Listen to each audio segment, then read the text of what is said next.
আসসালামু আলাইকুম সবাইকে নতুন একটা ব্লগ ভিডিওতে আপনাদের সবাইকে স্বাগতম। যারা যারা আমার চ্যানেলটিতে নতুন আছেন অবশ্যই আমার চ্যানেলটিকে সাবস্ক্রাইব করে দিবেন, ভিডিও ভালো লাগলে লাইক কমেন্ট করে দিবেন। তো দেখতে থাকুন পুরো ভিডিওটা। ভিডিওর শুরুতে আপনারা দুইটা হাঁস দিতে পাচ্ছেন। আমার মা বাবা কিছুদিন আগে গ্রামে গিয়েছিল, তো আমাদের জন্য দুইটা হাঁস নিয়ে এসেছে। এখন হাঁস যেহেতু বাচ্চা অনেক ঝামেলা, এই কারণে আমার মামার দোকান থেকে দুইটা হাঁসই একদম ড্রেসিং করে ক্লিন করে নিয়ে এসেছে। বাসায় নিয়ে আসার পর আমরা একটু ছেঁকে নিয়েছি। এরপরে এখন হাত দিয়ে যতটুকু বাকি অতটুকু বাছাই করে আমরা মাংসটাকে কেটে নিয়েছি।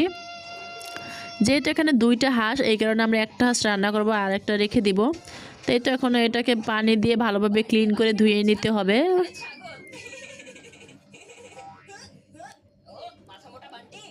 এখন রান্না করার পালা। প্রথমে এটা কড়াইয়ের ভিতরে তেল দিয়ে তেলটাকে ভালোভাবে গরম করে নিতে হবে।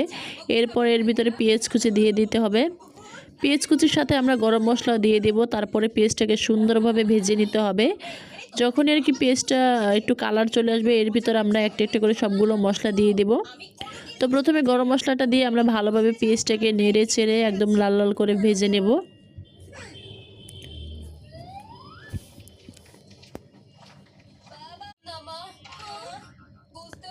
পেঁয়াজটা প্রায় ভাজা হয়ে গেছে। এখন এর ভিতরে দিয়ে দেওয়া হচ্ছে আদা রসুন বাটা। আদা রসুন বাটাটা তেলে দিয়ে হালকা একটু ভেজে নিতে হবে, কারণ আদা রসুনের যে স্মেলটা সেটা না আসে।